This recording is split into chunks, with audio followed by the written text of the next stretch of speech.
Hello, I'm Linda Yee. This is my mom, Mary Henshaw. We've lived in Sedona now, this time, for 8 years, and the reason this is a very special day for us is because we knew Tony and Marguerite Staude many, many years ago.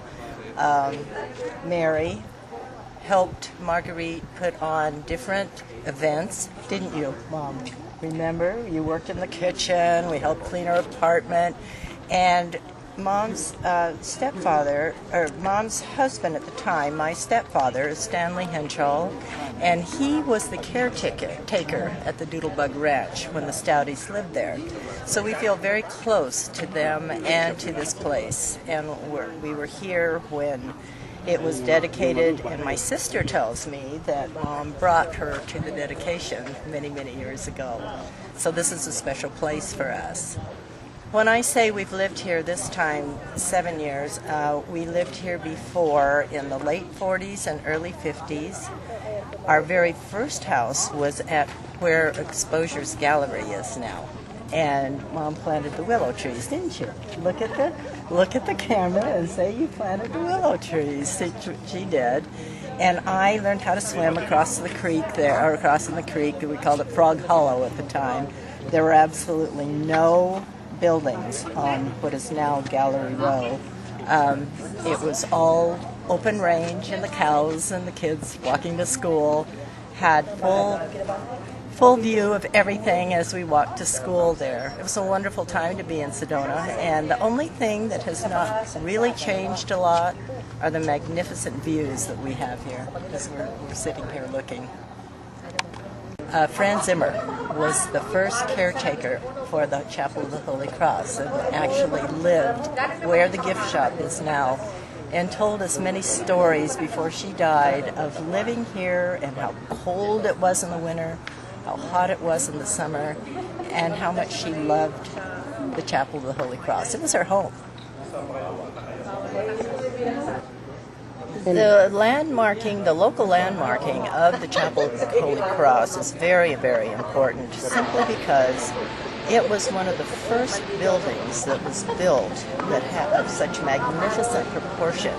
And it has now become, as you can see, one of the area's biggest tourist attractions and a place to go for your spiritual renewal.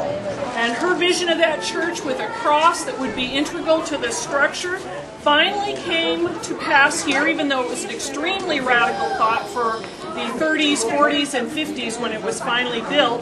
But finally, with some divine intervention and the help of Senator Barry Goldwater, this site became available. We are also thankful to the architectural firm Anshin and Allen, who was able to take Marguerite Brunswick Staude's vision and turn it into drawings and construction documents that actually could become this structure of concrete, glass, and steel. Marguerite desired that the chapel be a memorial to her parents and a retreat for all people seeking spiritual inspiration. And I think Marguerite is looking down at us today, and I think she would agree that her vision and her mission for this place has more than come to pass. And so we are again thankful to Marguerite. The City of Sedona Historic Preservation Commission is honored today to announce that this building has been designated a local historic landmark, and we have deemed this place historically significant because it embodies a characteristic of art and architectural significance.